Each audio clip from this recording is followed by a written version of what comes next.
We're back on. We were talking about the Kate Smith Hour. One final question about Kate Smith. Was she comfortable in television, in the medium? Was that? I think she liked the response that she got. And I remember somebody saying to me that she made $35,000 a week. And in 1951, well, it's an enormous salary anytime, but in 1951, can you imagine?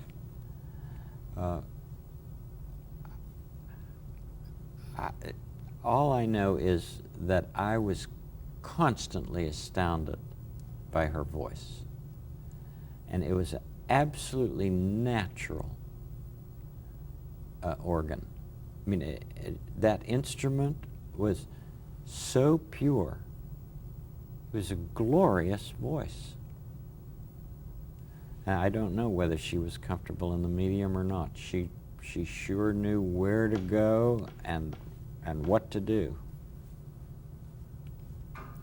And then you went, another show you worked on was the Gabby Hayes Show. Gabby Hayes, yes. Yeah. Tell me a little bit about that experience. Well, I've often said that he was a person who, I said to him one time, Mr. Hayes, what do you think of when you look at that camera and know that there are thousands of people watching you? And he said, Freddie, I think of one little buckaroo. And, you know, that must have gone straight to my heart, because when I look at the camera, I think of one person. Not any specific person, but one person. It's very, very personal, this medium. Well, if you have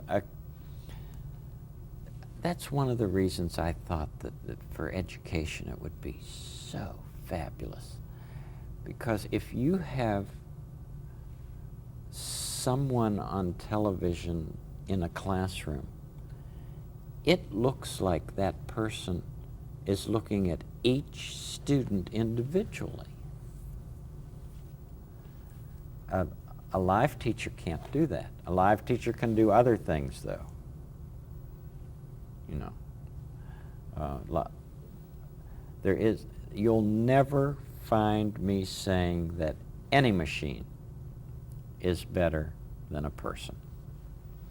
In fact, that is underlined constantly in the neighborhood.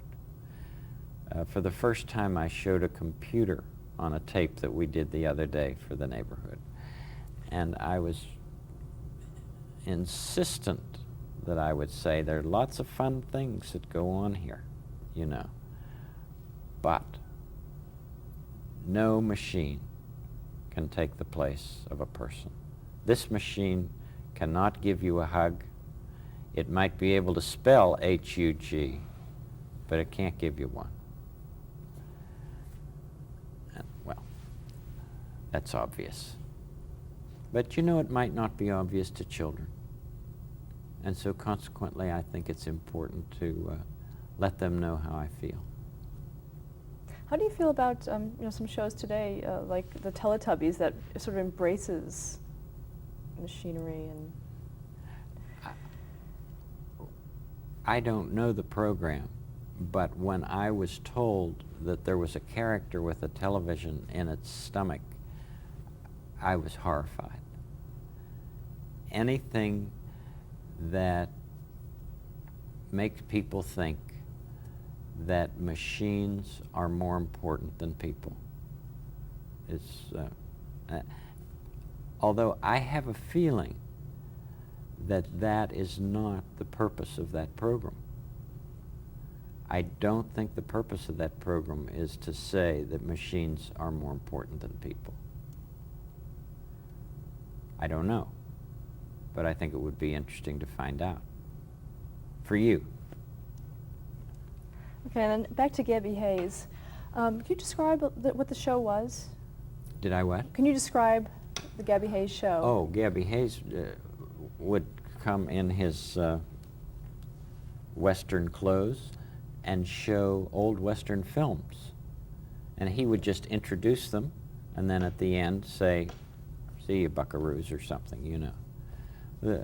What fascinated me was that, you know, he had his accent, and but when the program was over, he'd go to the dressing room on the nights that he had his tickets. He'd get into his formal clothes and go to the opera. He had a box at the opera. He loved the opera. Often you don't know the depth of someone that you see only on television, because that person who, like he was, playing a part, and here he is having a great love of classical music. What other shows did you work on in NBC? The Hit Parade, the Voice of Firestone, Gabby Hayes, Kate Smith. I mean, Kate Smith was every day, every afternoon, at the Hudson Theater. NBC owned the Hudson Theater. I don't know whether it's still there or not. I think those are the only ones. The NBC Opera Theater became the most important one for me, because when I became the head floor manager of that, then I was in all of the production meetings, and the best part of that was hearing those operas over and over again. The ones that I floor managed, I mean, I know practically Billy Budd, for instance. I still sing parts of Billy Budd, King of the Sea. This was a Benjamin Britten opera. But you'll hear all that from Kirk. Yeah. You can cross-reference. Let's talk about some of the people at NBC who you may have encountered. Did you ever meet David Sarnoff? I did not meet him. My great uncle knew him quite well. And so whenever my great uncle would come to New York, he would stop in and see me, and then he would go and visit with Sarnoff. I'd like to have met Sarnoff because I like, is it apocryphal, this story, that he received one of the messages from the Titanic? Is that apocryphal? It's debated. It is It's debated. Yes. Yes. I He wonder. said he said that he did that. Oh, he said he did it. Yeah. I said. Well, there'd been so much talk lately about the Titanic, you know, that I thought, isn't that interesting? This young teletype operator might have received one of the messages. And also, I think he had a tie with Nantucket, which is where we go every summer. But And also the music. But Sarnoff, I mean, that was a business for him, you know. But he took it. I think he took it seriously, that broadcasting could enhance the public in way. I mean, those operas, somebody sitting out in Kansas who had never been to New York, for instance, to see Amal and the Night Visitors, or Trouble in Tahiti, or Pique Dame, or any of the ones that we produced. Talk about enhancing culture. Television has such a great chance to do that. And to teach foreign languages. You know, we have a character in the neighborhood, a new character that we've just introduced, called the Hula Mouse, the Royal Hula Mouse, and he lives in the castle with King Friday, and he speaks only Spanish. Well, the scripts are written in a way that the English that goes before and the English that comes after each one of his speeches, the Spanish is understood. I guess, you know, here we go back to Dartmouth and my love for Romance languages, and we have so many people writing to us saying, I came from Italy, I came from Israel, I came from many different countries, and you helped me to learn English. You know, they would find someone who spoke slowly and deliberately on the air, and invariably, if I'm going to talk about a cup, I'll have one in my hand, you know, and say cup, and the water's in it, you know. I didn't mean to do that, but I think it's a wonderful dividend of people from other nationalities learning our language through the neighborhood. Now that you're aware of it, did you change anything in the way you... That's a wonderful question. I'm sure it crosses my mind at times. But I realize I'm not there to teach English. I'm there just to be myself. And so just continue being yourself, Fred. Okay, we were talking about some people you may have encountered. Did you ever meet Pat Weaver, NBC president, during the time you were there? I think I met him the first day because I had a letter of recommendation to him. And I think he hired me. Now maybe you know, I worked on those color test programs. That's the other thing that I worked on. It's coming up. Yeah. I was the first floor manager in 3K, which had the only color cameras in New York. There were 3 color sets that could receive these programs. General Sarnoff had one, and Niles Trammell had the second, and I think maybe it was Pat Weaver who had the third. There were just 3 sets. And all we did in this studio was to move things from one place to another so that the cameras could take pictures of them. And I remember my first day on the job, somebody said, "Move the green parrot to the left." And I said, "Which one is the green one? I'm colorblind." And to have the first floor manager for color television to be colorblind, I think is a kind of whimsical thing. And so it didn't make all that much difference. You know, they just wanted to see pictures in their home of this new thing called color television. Describe what they saw.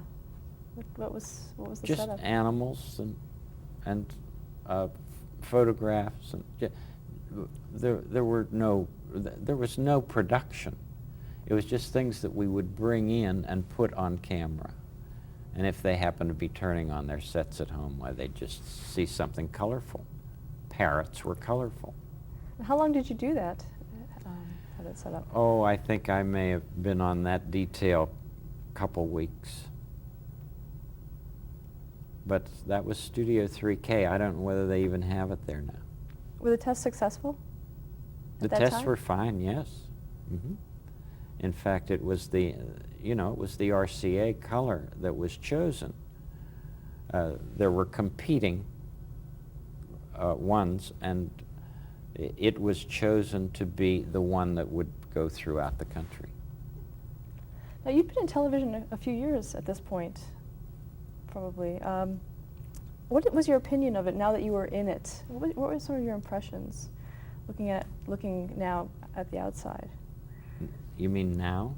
No, when you were there, your first encounter with television was negative, and now 2 or 3 years into it, you're in it. Oh, I'm in how it. Did that, yeah. So how well, did that? I liked some of those programs. You know, I was impressed with the musical programs that we did. There were still some that were. I guess there'll always be pie-throwing programs, but they don't need to be in the majority. Yeah, I thought television was doing good things. However, I didn't feel that I could use all the talents that had been given to me as a floor manager. Nevertheless, I think the floor manager position is an exceedingly important one I mean, for instance, Gabby Hayes, again, said to me one day, "Do you realize that you're the only face that I see? Even though when I look in the camera, I'm thinking of one person. The person that I'm closest to is you." He said, "It makes such a difference if the floor manager seems interested in what you're doing." It's awful to have a floor manager who's, you know.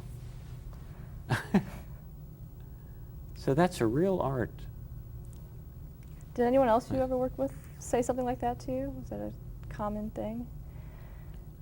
Oh, well, you know, there are a lot of people in the operas, but they were so concentrated on what... It's very different when something is a dramatic thing than when it is, when you're looking at the camera and you're feeling whether the people around you are enthusiastic about what you're doing. That makes a big difference. I have the most wonderful floor manager in the world, Nicky Tallow. You know, he has an advanced sense of humor. He and Jimmy Seach and, well, Michael Douglas was here for quite a long time with us. He went to Hollywood and became Michael Keaton. And those three on the set, we just had a ball. They were always playing jokes on me. One time they put shoes that were so small for me I couldn't, at the end of the program, I couldn't get my feet in them. No, that's not true. They weren't small shoes. They were my shoes, but they had put paper at the toe. And I kept putting them in, singing the last song, you know, "Such a good feeling to know you're alive," trying to put that. But that was just for the rehearsal. And one time, you know, picture on our set, Michael was always behind there. And there's that little thing that I slide over and put in the videotape for picture. Well, one day in rehearsal, I slid this thing open and I heard this voice say, "I'm ready to hear your confession, son." That was Michael.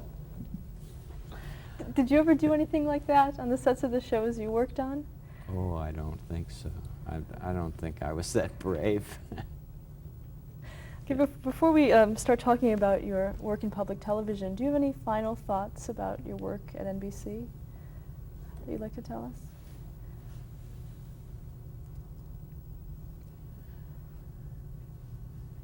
It was such a great learning place for me. But some of the greatest things about it were the people that I worked with. And isn't that always the case? I mean, you can learn the mechanics anywhere, but it's the relationships that develop. I mean, Kirk Browning, for instance, was one of the ushers in our wedding. And when people work very close together to create something that they feel has value, that they want to give to their audiences, they become a community. And it's a real blessing to be part of a community of givers. I mean, if your main focus happens to be the person who is going to be watching what you're producing, that to me is the greatest thing that you could ever have. And when people, I mean, it's so much more important than how many people are going to be watching.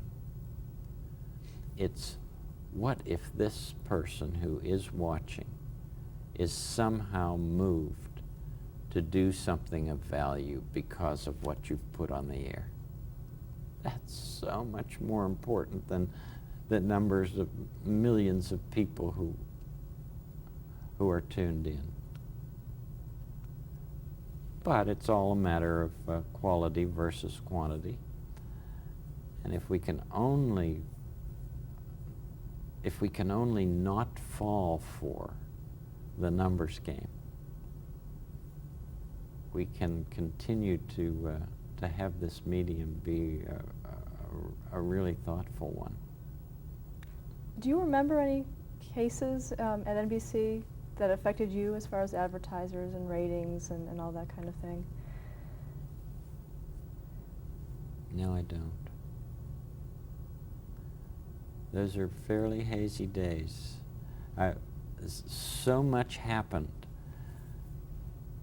between those days at NBC and when I came here to Pittsburgh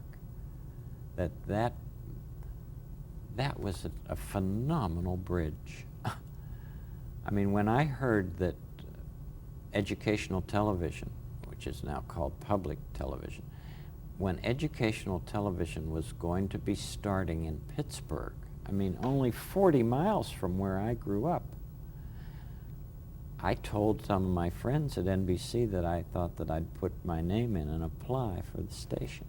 They said, "You are nuts. That place isn't even on the air yet. And you're in line to be a producer or a director or anything you want to be here." And I said, "No, I have the feeling that that educational television might be, at least for me, the way of the future." What year was that? That was in '53.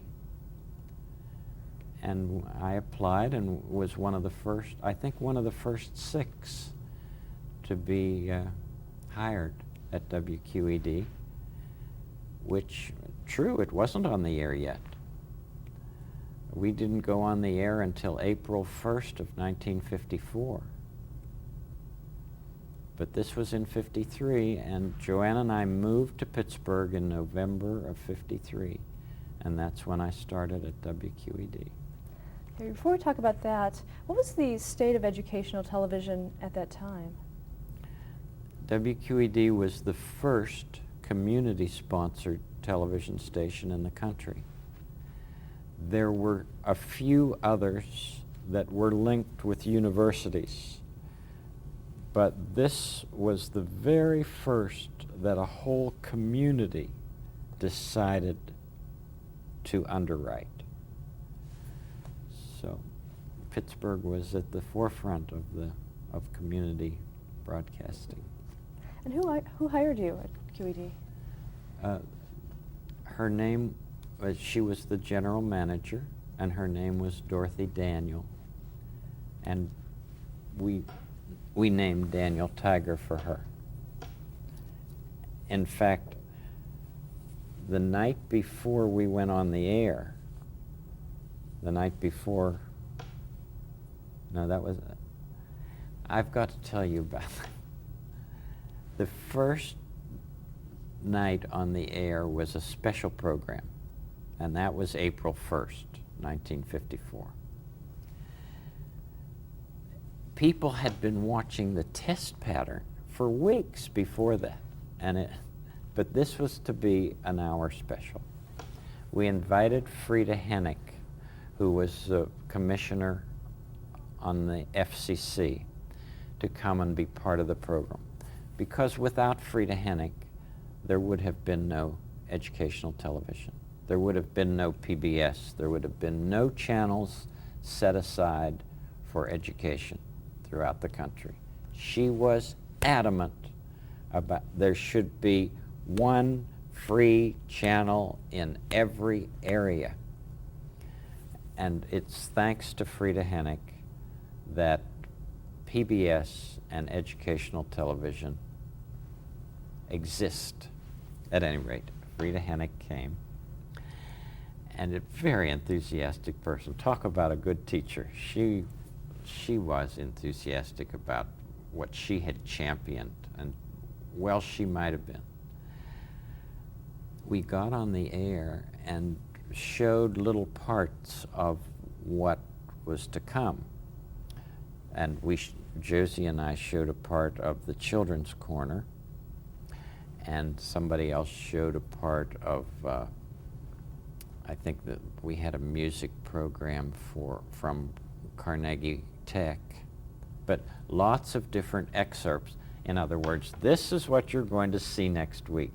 Well, near the end of the program, Mrs. Daniels said, and now we have Frida Hennig, a commissioner from the FCC, here to help us tonight.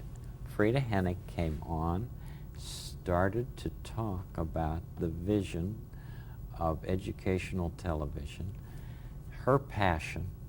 She went on and on and on, and finally, after she had talked, I think 40 minutes, Mrs. Daniel came in, you know, with the proverbial hook and said, "It's just been wonderful having you here, Frida Hennig, and we thank you for all your help." But you see, here's somebody who really cared just enormously about what educational television could mean in this country. And I just love to think about that. At any rate, before we went on the air on April 5th, you see, April 1st was a Thursday, and then we went dark until Monday when regular programming would begin, and that was April 5th. Well, on the 4th, Mrs. Daniel gave us a party, all the people who were going to be on the air. And she gave favors at the party. And my favor was a little tiger puppet. And I said to Josie, our hostess, I said, why don't we just make a slit in the set, and I can poke this puppet through. Let's call it Daniel. And we'll just use it once. But what we did, the art department had painted this fanciful set, and there happened to be a clock on it. So I just put the little slit in the clock and poked Daniel and said, "Hello, Josie, it's 5:03 and Columbus discovered America in 1492, and went like that and pulled him away.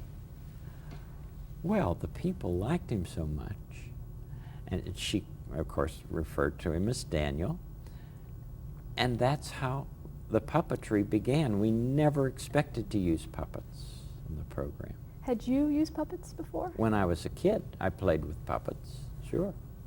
And I had others in our attic.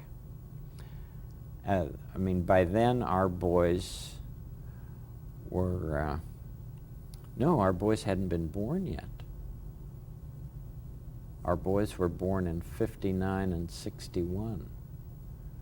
So I must have had them from my childhood, but I would go home and the puppets became popular. But there's a story behind every one of them. But Daniel was the first, and it was because of Dorothy Daniel that we called him Daniel Striped Tiger. Okay, let's stop here to change the tape. Well,